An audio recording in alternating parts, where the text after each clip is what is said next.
Joining us today. As we all know, collectively, the US and China account for over 40% of global carbon emissions, and neither country will be able to achieve their climate goals in isolation. So at a minimum, some level of coordination and on climate will be very critical. With this spirit, just weeks after the US and China committed to collaboratively tackle the climate crisis, our institute is releasing a groundbreaking new report today, Getting to Net Zero, US-China Framework and Milestones for Carbon Neutrality, which details shared pathways to carbon neutrality for the world's two largest economies and greenhouse gas emitters. So before we get started, just a few quick housekeeping notes. Today's conversation will last about an hour. We are providing simultaneous translation. So if you want to hear the interpretation, click on the interpretation globe icon at the bottom of your screen and you can select your desired language. The dialogue is being recorded and will be available on the Institute's website and YouTube.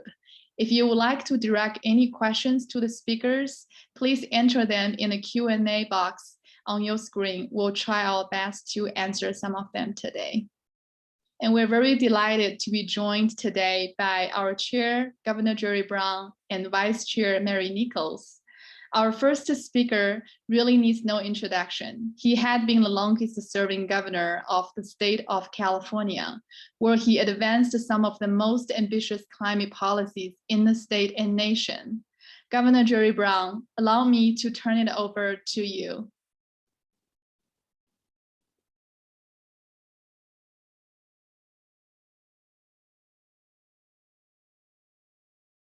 Am I on mute? There we go. Yeah, there it is. It should be unmuted now. So thank you. Yes, I have been a governor a long time. In fact, I've been a governor so long that I have welcomed as the governor both President Xi and his father when he was a governor and visiting California in the 70s. So I do feel a link here going back a long way. And my own personal connection to Chinese leaders is mirrored by the connection of California to China. And it's well to remember all that in the midst of the big differences and the back and forth that we read in the papers, and does reflect some serious divisions between our two countries. There's been a very long-standing connection of people coming from China and people from California going to China. So there's a lot of basis for this connection. Now, the connection we're talking about today is the connection around climate. And here we have two major powers. One power, the US, contributed over the 100 years plus, more than 100 years, the largest amount of greenhouse gases, carbon dioxide specifically, that is now in the environment, now in the atmosphere. It's up there now, doesn't go away very fast, hundreds of years. So that was America's contribution to the problem. Now China comes along and it's trying to catch up, and it's putting even more on an annual basis, not yet cumulatively, but annually. China is putting in about 27% of the carbon emissions, and America's 13. So together we're 40. And that means the two of us together have to take the leadership to move in the opposite direction, move toward carbon neutrality, carbon zero, stop the heat trapping gases from trapping the heat. That's our problem. And I can tell you, I'm speaking from my ranch in Northern California, where it's drier than ever before. It's May, but it feels like August. We can see that just out my window as I'm now talking. So we got a problem, and we got a problem as a people of the whole planet. And what's required here by our leaders is not just they do their job as national leader, they know how to do that, but they have to do their job as a member of the world.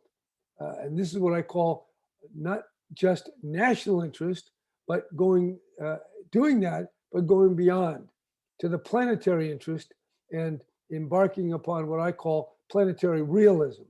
And the realism that we need is a recognition that China and the United States need to collaborate. And we're doing that with this report. We're already starting because this institute, it's called California China Climate Institute. And we're working with Tsinghua University in China. We're working together to set out the report. What are the pillars? What do we need to do? And we know what that is. We've got to electrify more and more of our whole society, industry, everything we do.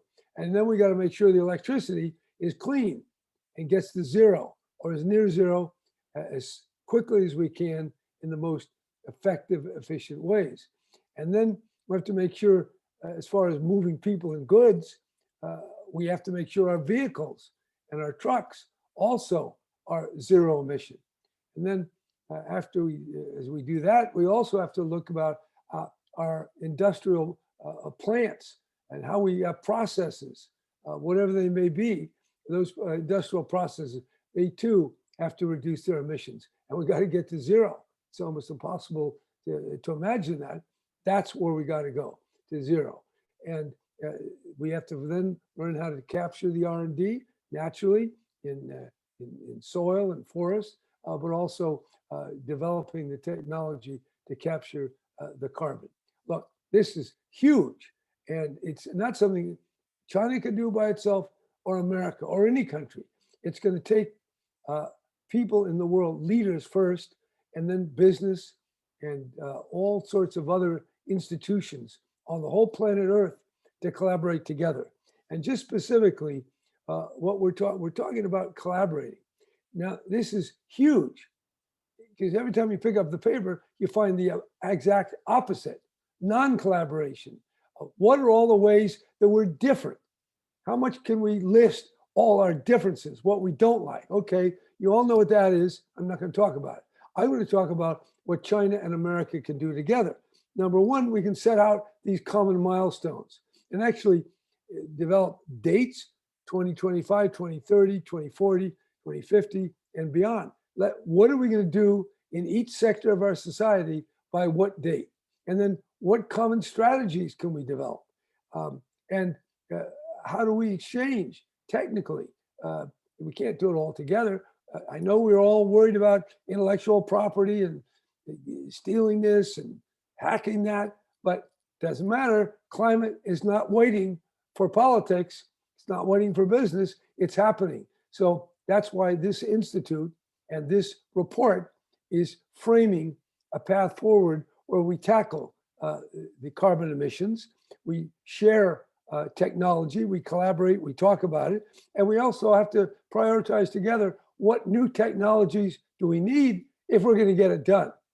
So that's a big, tall order. And you might just say, how the hell are you going to do that when everybody's going the other direction? Well, this report is going to lay out a framework. And moreover, since we're just the state of California, we're going to engage provinces in China, subnational jurisdictions. So we have a lot of states doing things even more than the national government in America, New York, Washington, California. Okay, so subnational, America, China, collaborate, that's dialogue, and promoting not just China, America, but we're going to need Europe, we're going to need other countries. And we're going to have to find the capital to help other countries. And we're going to have technology transfer. This report lays out in very specific detail how we do that and what are the refinements. We have to get to a more granular level if we're going to be successful.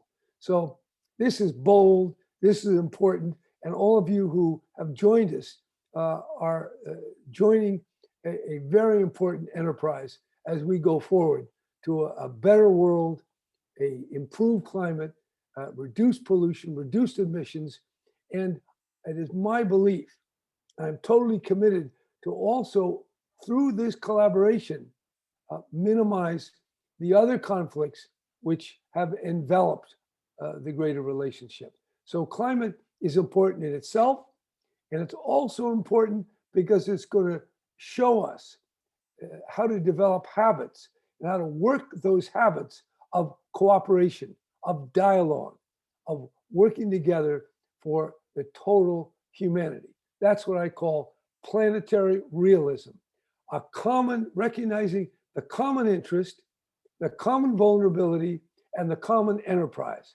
That's realism. That's not romanticism. And that's realistic, because that's the only way we, as a people of the world, can make it. Thank you. Thank you so much, Governor. That's really inspiring, and that sets the tone of our report. As you pointed out, and the findings in the report, we find out that the US and China share similar approaches for achieving carbon neutrality. It's reflected in what we call 6 high-level pillars for reducing emissions. And notably, the report identifies subnational action and collaboration from US states and Chinese provinces and cities as key to addressing those challenges. The report is the first in the 3-part series and was produced with support from the Hewlett Foundation, with additional support by other philanthropic partners, including Energy Foundation China, Rockefeller Brothers Fund, Bloomberg Philanthropics, and Climate Works Foundation. We're really grateful for the support we've gotten. I will now turn it over to Fritz Karl, who is also a leading author of the report, and other collaborators to give us a presentation of the key findings of this new report, produced in partnership with researchers from Energy and Environmental Economics, E3, and Lawrence Berkeley National Laboratory. Fritz Karl, over to you. Thank you. Thank you, Fawn. As Fawn noted, my name is Fritz Karl. I'm a research affiliate at the California-China Climate Institute. This morning and evening, we are going to give a quick overview of 3 new CCCI reports and a state's climate action map. I'll start with an overview of the reports, joined by colleagues from Energy and Environmental Economics, or E3, and Lawrence Berkeley National Laboratory's China Energy Group. And after that, CCCI's Dr. Jessica Gordon will give a short overview of the newly released state's climate action map. So let's start with the reports.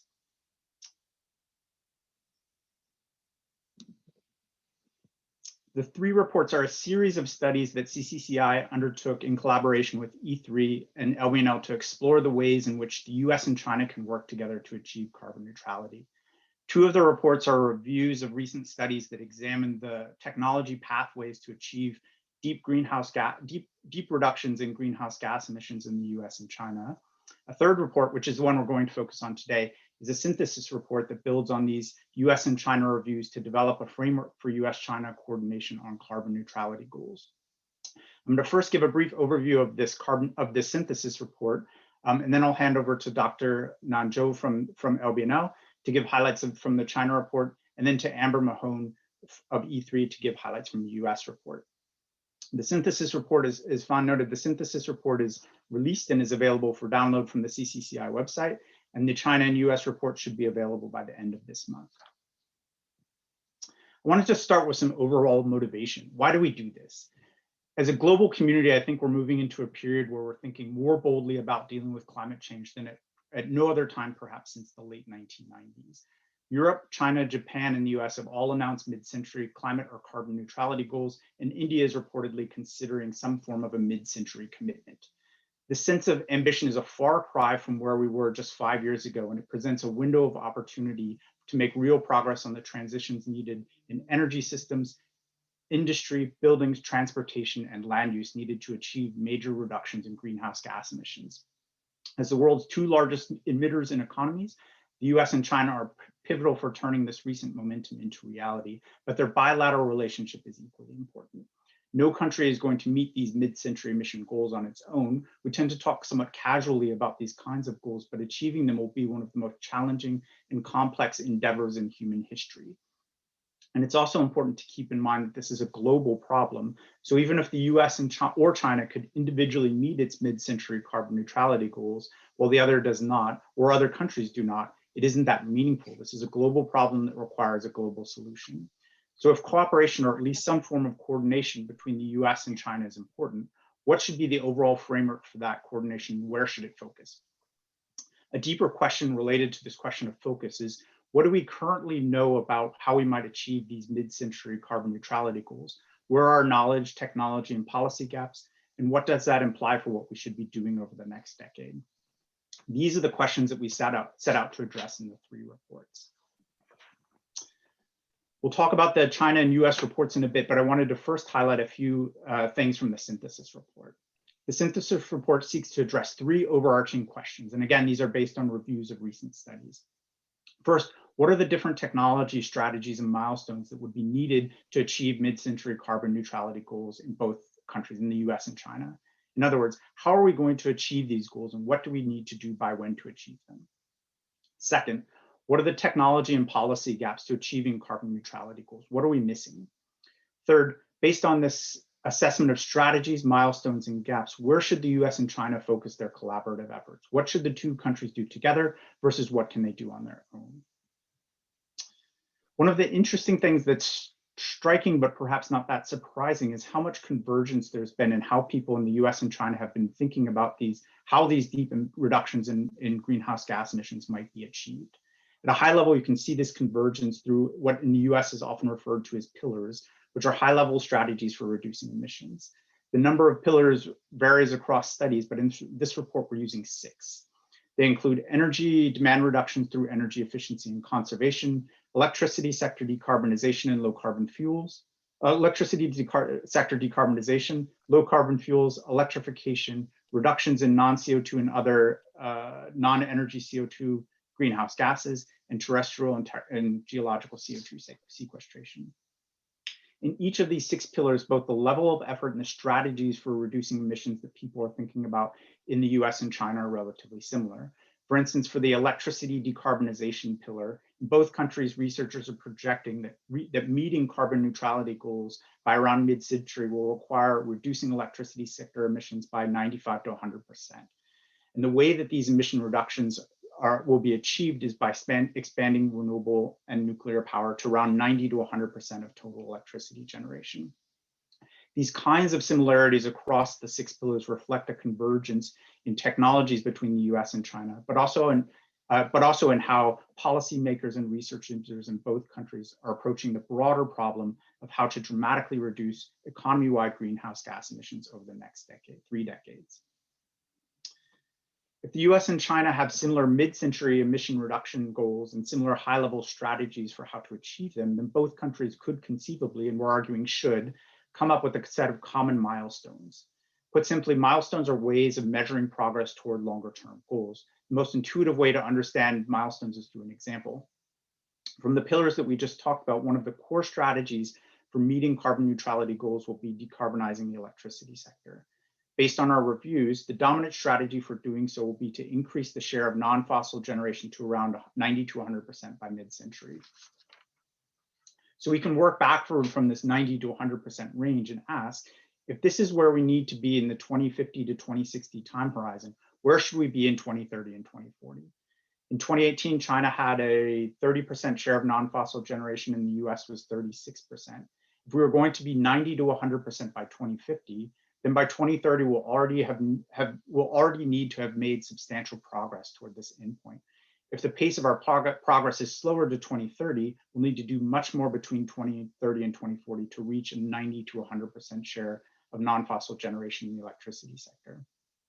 So these more sector-specific milestones give us a way to gauge whether we're on target to meet our overall emission reduction goals.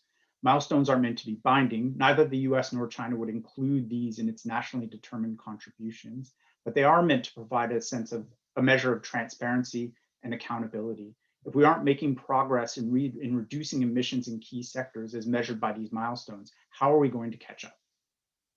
Milestones can thus represent a kind of minimum pace of change required in different sectors to meet these longer-term goals. For milestones to be effective, we need to identify the categories of milestones that capture core changes that are expected to be necessary to meet our longer-term emission reduction goals. This helps us to really focus on the transitions that are most important. We propose 7 milestones in the report. The first, as discussed, is the share of non-fossil generation in total electricity generation. The second is the share of low carbon fuels in total fuels. The third and fourth are the share of zero emission vehicles in on-road passenger and freight vehicle sales. The fifth is the share of electricity and building energy consumption. The sixth is a % reduction in CO2 emissions in industry, using 2019 as a base year. This is a pretty high level milestone, and it reflects some of the unique challenges in reducing emissions in the industrial sector. And the seventh is the net increase in total forest volume. The report proposes values for each of these milestone categories, shown in the figure on the right here. And you'll notice that for most of the milestones, the target values we're proposing are the same for the US and China. This might be a little bit counterintuitive, but in a lot of cases, these values are in line with the pace of change and endpoints for these different sectors that policymakers and researchers in both countries are talking about. Having the same targets for each of these milestones isn't strictly necessary. It's more important that the US and China reach consensus on what the milestone categories should be, rather than having the same values for each milestone. But having the same values can be a really simple and powerful way of conveying the expected or desired pace of change to producers and consumers, in a way to set expectations in other countries for what other countries should be doing, the pace of change in other countries. For example, our proposed value for the share of zero emission vehicles and passenger vehicle sales in 2030 is 50%. This is in line with policy trajectories in China and what's been proposed at a state and federal level in the US. This 50% provides a simple number that governments, automakers, consumers, and advocates in governments in other countries can organize around. And this illustrates another really important value of milestones, that in providing these signals to producers and consumers, a big part of our goal is to create larger markets for zero emission technologies that spur innovation and reduce costs, much as has happened with solar energy over the past decade. Meeting these milestones will require overcoming a range of policy and technology gaps. These gaps vary across sectors and strategies, and they depend on technology readiness, whether technologies could be rapidly deployed or whether they would require more significant policy support and research and development. At the level of implementation, the US and China have considerably different policy gaps. For instance, the challenges of expanding charging infrastructure to support electric vehicles in China are very different from those in the US, just by virtue of differences in demographics and population density. But at a higher level, as captured in this table, many of our technology and policy gaps are similar. For instance, charging infrastructure and pricing for electric vehicle charging are key barriers for transportation electrification in both countries. And both countries face technology gaps around long duration energy storage and other ways to firm renewable electricity generation. These similarities in our policy and technology gaps suggest that there is high value to maintaining regular conversation between the US and China, both in the public and private sectors. This conversation, this dialogue helps to build confidence that both countries are serious about addressing these gaps, helps to align our priorities and focus on addressing similar kinds of gaps at the same time, solving similar problems at the same time, and promote some amount of convergence in our solutions. Milestones setting and dialogue and exchange around gaps are examples of coordination. We're using this word coordination very deliberately in the report. Coordination does not require close collaboration between the US and China. The progress on things like intellectual property, trade, and finance would almost certainly help to accelerate innovation and reduce costs.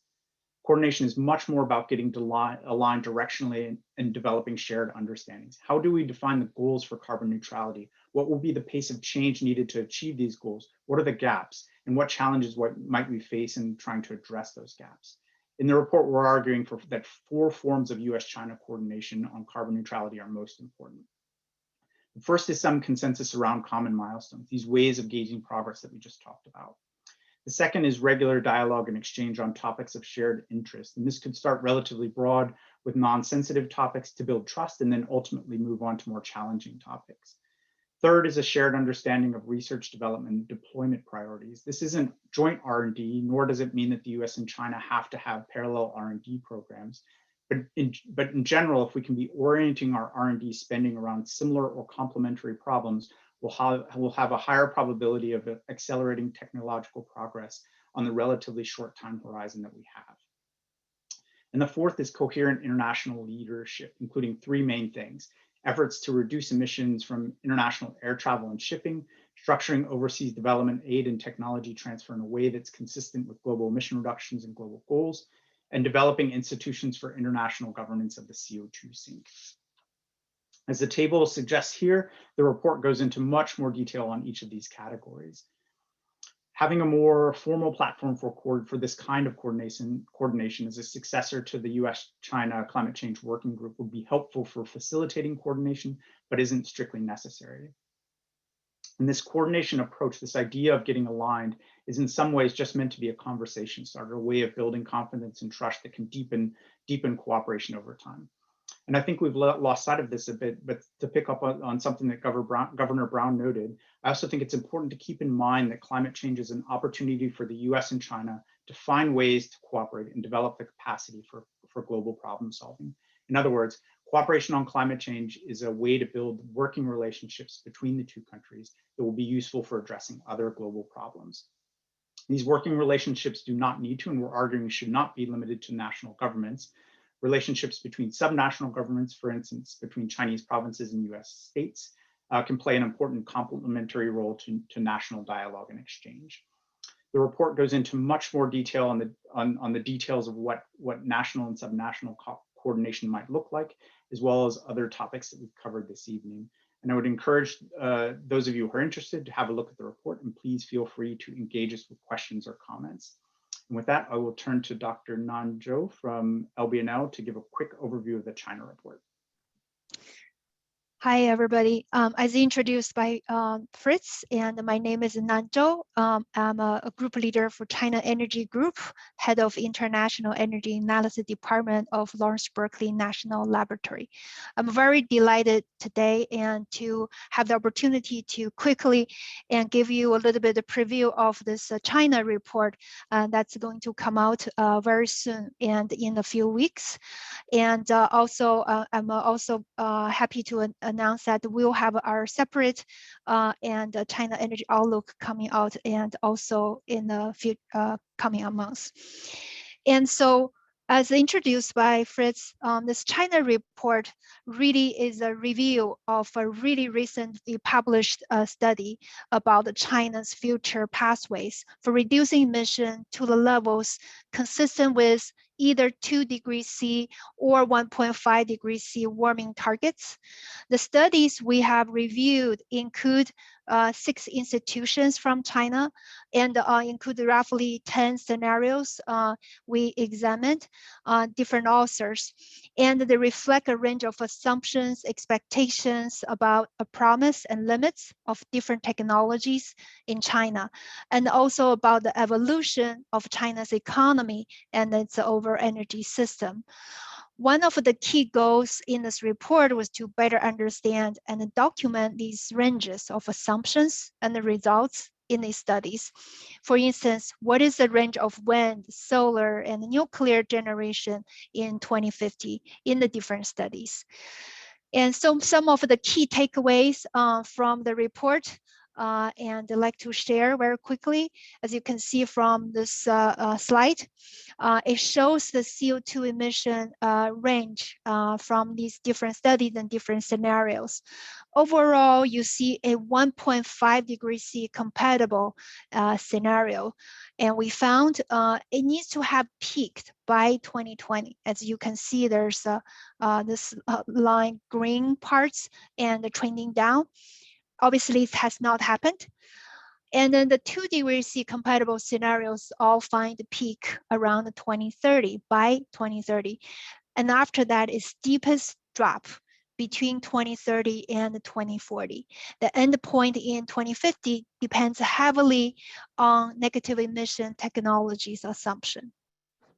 Common strategies we identified include energy efficiency, demand reduction in the different sectors, but also electrification and power sector decarbonization. We will see in the report later on, and all the scenarios include very aggressive targets for renewables and other non-fossil energy in the power sector. But the large variation remains in assumptions about the technology adoption in terms of rate and in terms of scale. And there's still also a lot of uncertainties to be addressed through the US-China collaboration, and additional research will be needed. Key uncertainties also surround the pace of the structure change, which China really strived very hard to achieve in the last 10, 20 years. That has not happened as expected. The cost reduction for non-commercialized technologies such as hydrogen, synthetic fuels, and the potential contribution from sequestration and non-CO2 reductions, which seem to be a very big part of the going down, the declining part of the curve, and remains highly uncertain at this point. So very quickly, the key conclusion is that the different study offers and different future trajectories, but by and large, and they show a range that's more or less consistent, and the strategies are also consistent with what we found in the US studies. So there's a lot of area China could coordinate and collaborate with the US on. So lastly, I look forward to engaging with you all and going forward on the report when it's released later this month. With that, I will turn it over to my E3 colleague. And great, thank you so much, Yuan. Hello, my name is Amber Mahone. I'm a partner at the consulting firm Energy and Environmental Economics, also known as E3, where I've worked on long-term deep decarbonization and planning and modeling in the US and US states for over a decade. I'm one of the authors of this forthcoming report on pathways getting to net zero in the United States, and I'm a co-author of one of the synthesis report, which Fritz introduced. So like the China report, the US report also evaluates a range of studies that have modeled mid-century deep decarbonization targets in the US. The report primarily focuses on the technology transformations needed to achieve carbon neutrality by mid-century. And the report gets into a lot of detail on those topics. But here, with my limited time today, I wanted to just highlight the policy and institutional conclusions of the report. And on this slide, we identify 4 key actions, which we believe would help the US and likely China as well be set up for achieving carbon neutrality. These 4 key areas include aligning the economics for customers and companies to adopt clean energy. Second is changes in institutions and governance to enable these transitions. And there's a lot of elements packed into that. The third one is public engagement and education to encourage adoption and build trust across a wide range of constituents. And the fourth is economic transitions in workforce training and support. And I won't speak to each of these, but I will just note that from my time working in and modeling deep decarbonization scenarios for California, I've seen firsthand the impressive but decades-long effort that California, as just one example, has undertaken to increase the share of electric vehicle adoption. We've passed incentives, funding for EV charging infrastructure, the implementation of the low carbon fuel standard, zero emission vehicle requirements, to name just a few. And so I can attest to the long lead times necessary to get all 4 of these pieces in place to support our ambitious climate goals. There's more work to be done in California, and there's definitely more work to be done at the US federal level as well. So in short, climate neutrality by mid-century is really just around the corner from the perspective of each one of these needed transformations. So thanks very much. I hope you will look up the US report when it is available later this month. And for now, I'll turn it over to Jessica Gordon. Thanks, Amber. Hi, everyone. My name is Jessica Gordon. I'm a climate policy fellow with the California-China Climate Institute. So today we're also very excited to launch a new interactive tool on our website. It's called the States Climate Action Map. This map, and we have an image of the site here, visualizes the 27 states that have pledged specific near-term or long-term targets, either through legislation, executive orders, or announcements to reduce their greenhouse gas or carbon emissions as of July 2020. So what this map shows, as you can see, all the states with emission reduction targets in the near term, so between 2020 and 2030, and also those states with more long-term targets or targets post-2030. In addition, it also depicts states that have sector-specific policies. So we've included energy supply, transportation, industry, buildings, natural and working lands, and cross-sector policies. So these are all sectors which are supporting each state's overall target. This is an ongoing project for the Institute, and we'll be adding additional state-by-state detail and more advanced analysis tools to the site in the future. I also want to take this opportunity to thank Emily Yen, who's in the audience today, for all of her research to help make the site possible. Thanks.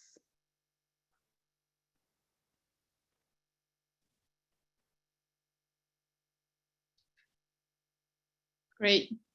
Wonderful. Thank you for each of you for the remarks and introduction about this exciting report and the state action database. We'll now turn to some expert commentary from a stellar panel today. Each of them you probably have worked with or know very well of.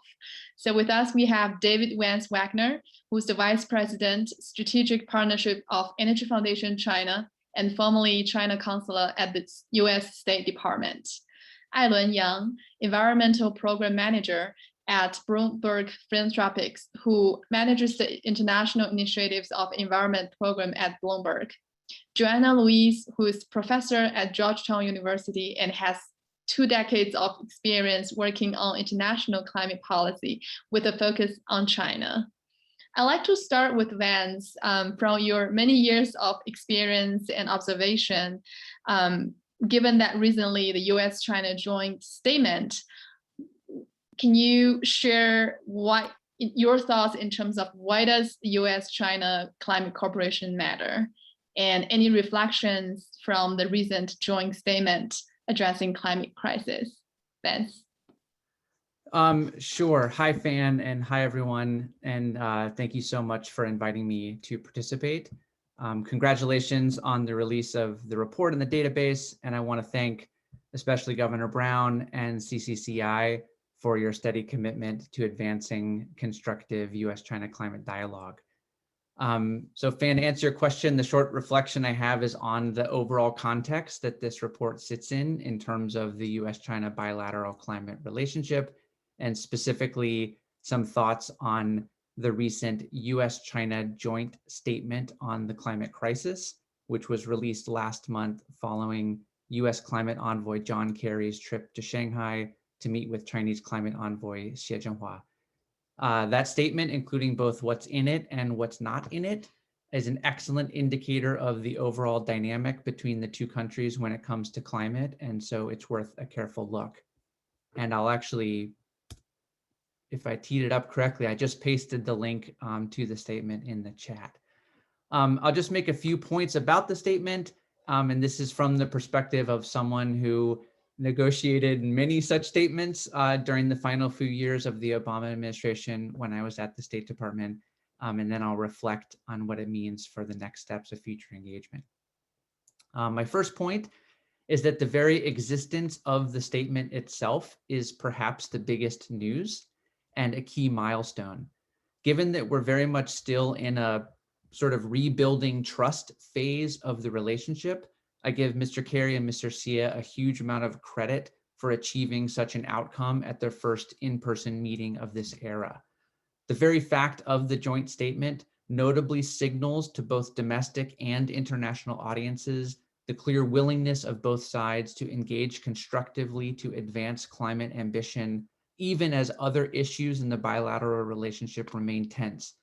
And because, as we've heard, the US and China are the world's 2 largest emitters, this sort of joint signal really boosts global momentum and confidence that, hey, we can actually solve this. My second point is on the content of the statement.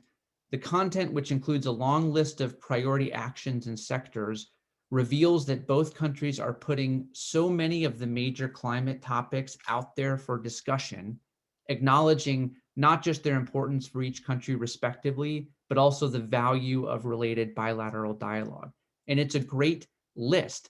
And the statement references not just, quote unquote, traditional climate topics like renewable energy, energy efficient buildings, low carbon transportation, et cetera, but also tough and emerging issues like net zero strategies, coal, oil, and natural gas, non-CO2 gases, including methane, carbon impacts of overseas investments, et cetera. And this is great to see, and it reflects a desire by both sides to enhance mutual understanding of respective action and the willingness of both sides to raise and push on key priorities for closing gaps in ambition. So what's not in the statement? Well, one big thing that differentiates this statement from US-China statements from the 2014 to 2016 era is that this statement doesn't launch any grand new bilateral cooperative mechanisms or programs. But that's okay, and it's not surprising given the overall state of the bilateral relationship. As I mentioned earlier, we are currently in this rebuilding trust phase of the climate relationship.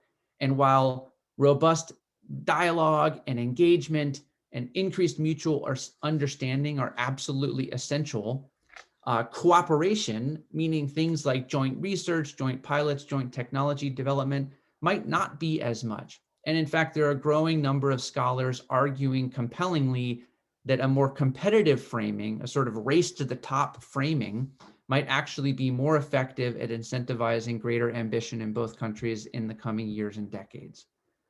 So my final comment, when I read the statement, one of my overall feelings was that the statement is like cultivating the soil. It's preparing the US-China climate garden for new planting and new growth, but it's a little vague on what that looks like. And in that context, reports like the one that Fritz introduced, it's released today, with concrete suggestions for frameworks and milestones for supporting coordination. And by the way, Fritz, I love what you said about using the word coordination very deliberately, very carefully.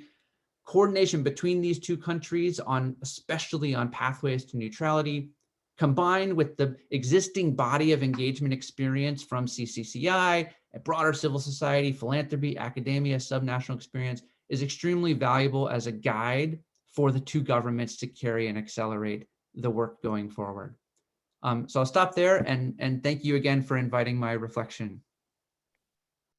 Great, thank you, Vance, as always. And thank you again for reviewing our report and your very insightful feedback while we were finalizing it. Next question I wanted to ask Ai-Luen, just given your experience, and especially at Bloomberg Philanthropic, can you comment a little bit on what role can subnational and businesses play in achieving those targets in being set for carbon neutrality in the US and China respectively? Ai-Luen. Thank you. Yeah, really insightful reflection from Vance, like always, and thank you also for having me here today.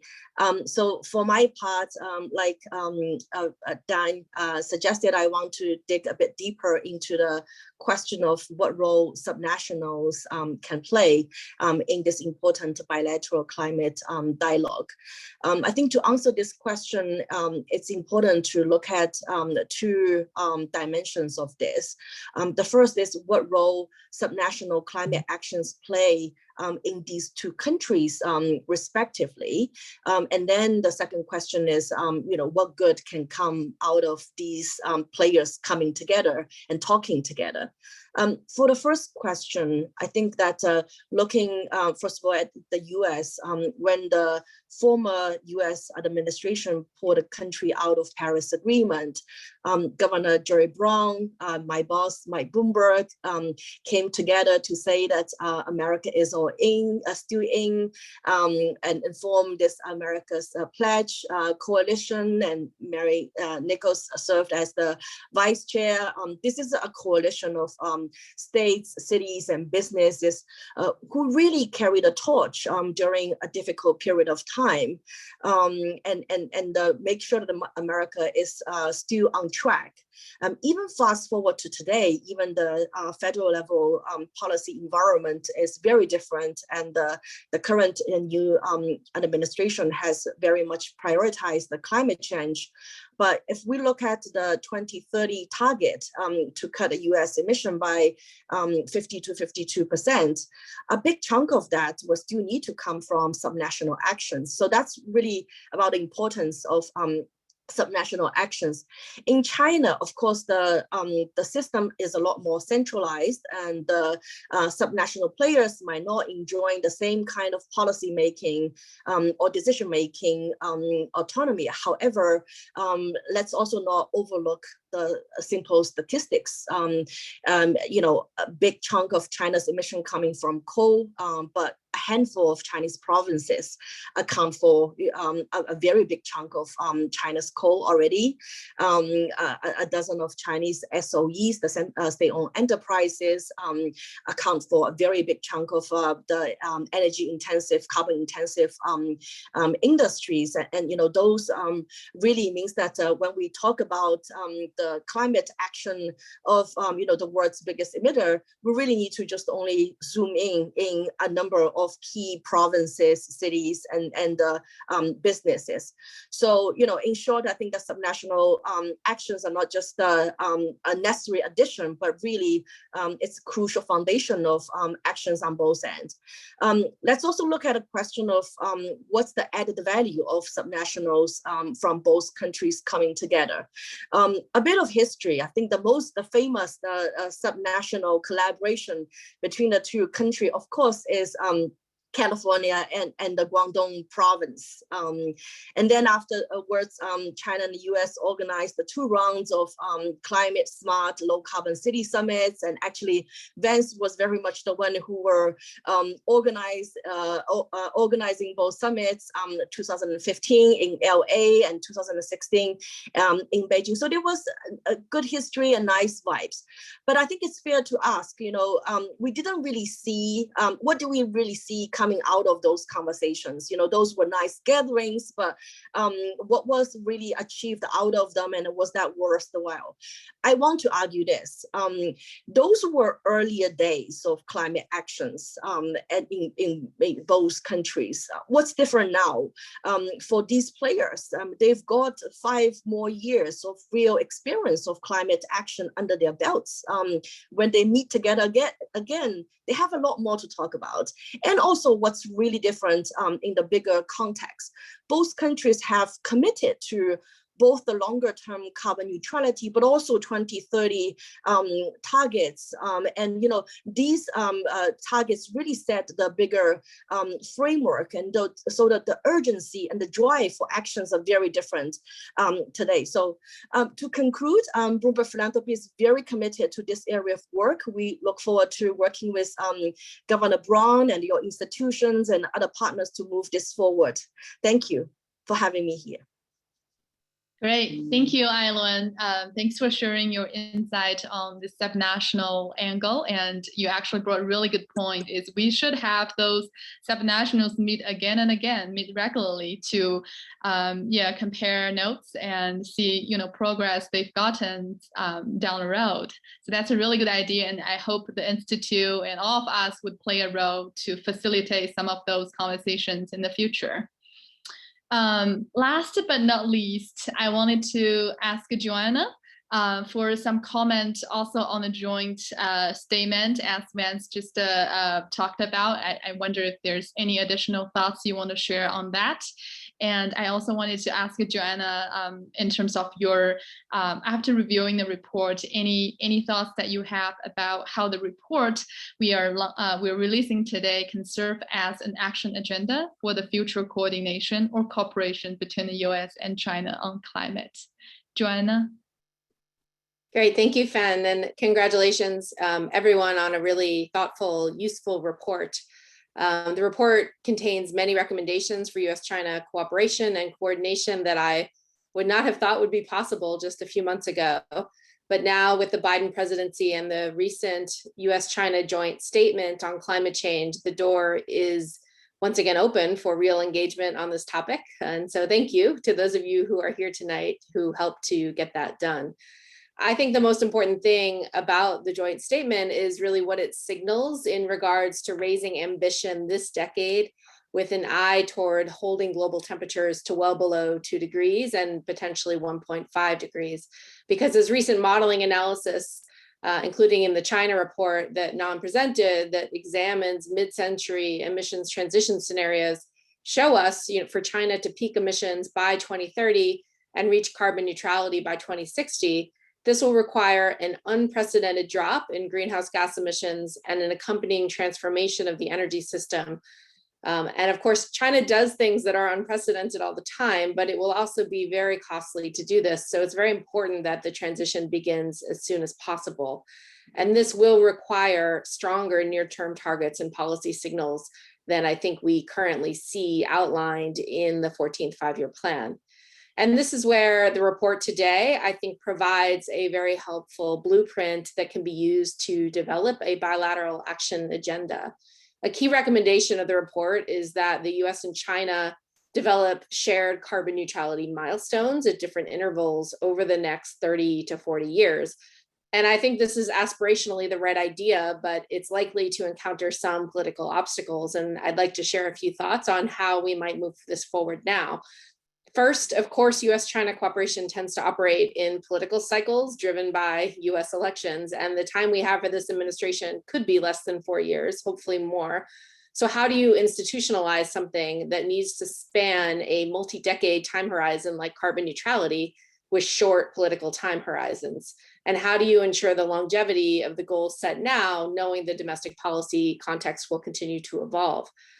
As the report mentions, one rationale for setting a long-term roadmap is to provide a clear signal to producers and consumers on the expected pace and scale of technological change. And so I would therefore suggest that the development of these shared milestones not just be something done by our respective energy and climate officials, but with a broader group of stakeholders from both countries, from the private sector and research communities, as well as NGOs, to develop a joint understanding and buy-in among key stakeholders and not just among government officials, because these stakeholders can help to set any joint milestones by providing the input needed and by building an important broad-based coalition of supporters that will outlast political appointments. And second, I think it will be key for any bilateral engagement to not only focus on long-term goals, but also tangible near-term goals. And I see a concerning disconnect between China's long-term ambitions and the near-term climate and energy targets, as well as the current energy and emissions trends we're seeing. Most models show that achieving a 1.5 degree scenario globally has China's emissions peaking by 2025. That's less than 4 years from now, right? So these targets are not in the current five-year plan, no caps, no peaks, and we just have incremental intensity goals. And so, if China grows as long as growth is needed, and I recognize, of course, this is a tough time as we come out of the pandemic, this leaves the work and the big challenges until much later. And it's not only going to be very costly, but also harder to do politically, even in China, because you're not sending the right signals to investors and local officials who are approving projects on the ground today. So, we know China's capable of meeting targets in unsustainable ways, and I think that's not going to get us to net zero while maintaining prosperity and stability. And both of these are really crucial to China's low carbon transition. So US-China engagement in these next 4 years, I think, should also focus on the near term. What big changes can we do now to get on the right path and start to send the right signals? So, for example, a significant joint R&D investment in some of the areas identified in the report as being deficient today: carbon sequestration, hydrogen, electrification of buildings and industry as examples. Big initiatives in these areas could send important signals to investors and policymakers and get us moving in the right direction today and not just a decade or more from now. So I'll stop there and thank you all again for the opportunity to comment on this great report. Thank you so much, Joanna, and thanks for especially for sharing the political realism with us and from the international relations perspective between the two countries, the bilateral relations and all that. I think that's really helpful, and it also opens up new areas for our future research in this area. I'd like to just, I think we are about time to turn over to Mary. Before I do that, I know, Vance, you might have a final comment on that. I wanted to turn it back to you, Vance, for a quick comment. Thanks. Well, Ilo, and I appreciate you mentioning the 2015 and 2016 cities summits. And I couldn't let it pass. Just randomly, the water bottle I happen to be drinking from is the 2015 US-China Climate Leadership water bottle that was created for that event. And you know, the keynote speakers at that event were Governor Brown and then Vice President Biden. And on the Chinese side, of course, JiaBin Huang and State Councilor Yang Jiechi. So that's going back to 2015. There's a lot of institutional memory here, and a lot of the macro level context has changed, but there's still, you know, we should be able to build a path forward given this history. And I'm sure many of the people who are participating in this workshop were at that 2015 event. And so, you know, here's the Chinese side. It feels sort of inspired that this is randomly the water bottle that I picked up today. So thank you, Governor Brown. Thank you, Fan. Thanks, That's great. I have the same bottle. I'm sure some of us have the same bottle from 2015. That's great memory. Well, now to help us close out today's discussion, Mary Nichols, who is the Vice Chair of the California China Climate Institute, who is also the former Chair of California Air Resources Board, and being considered the architect of California and the nation's clean air and climate policy. Thank you, Mary, for joining us. The floor is yours. Oh, thanks so much, Fan. I've really enjoyed this program. It's been extremely substantive and I think unusually to the point and frank and optimistic. So it's a very well spent hour, and just having had a chance to look at the list of participants as we were gathering, it seems to me that we're also joined in the audience for today's event by a very large number of extremely experienced and well-informed people as well. So it bodes well, I think, for the usefulness of this report. It goes without saying that the US and China occupy a unique role as leaders, as responsible parties in shaping the fate of our planet. And it's really encouraging to see that despite all of the setbacks and the difficulties which have been noted here today, that there is a sign of willingness and ability on the part of the leaders of subnational organizations, including states and cities, as well as the national leadership, and many in the private sector that have been noted already, who can and should come together to help shape solutions here. Clearly, we don't have a lot of time. Governor Brown reminds us of that constantly, but he's right to do it. We have no time to waste in getting together and to begin working on an agenda.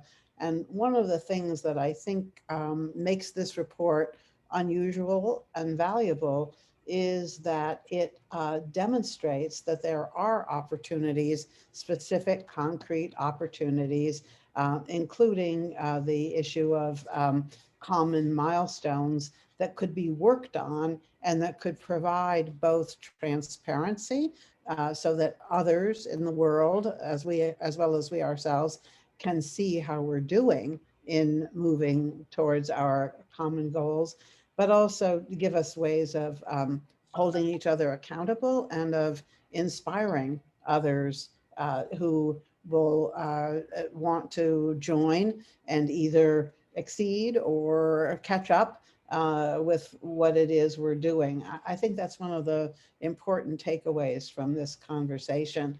And similarly, the idea that we don't have to agree on everything or work together on everything in order to coordinate or collaborate, and that indeed competition for virtue is also a way in which we could move forward, and I think will inspire many to do more in the areas of technology development, as well as of research and deployment. And all of those things have the potential not only to help get to the goals, but also to drive down the costs. And that in and of itself then helps to make it possible to move more quickly in the area of innovation as well. So I'm very pleased to be able to participate in the release of this research and look forward to the next installment. And I would also like to just thank everyone who played a part in bringing it to reality and who joined us here today. So thank you very much.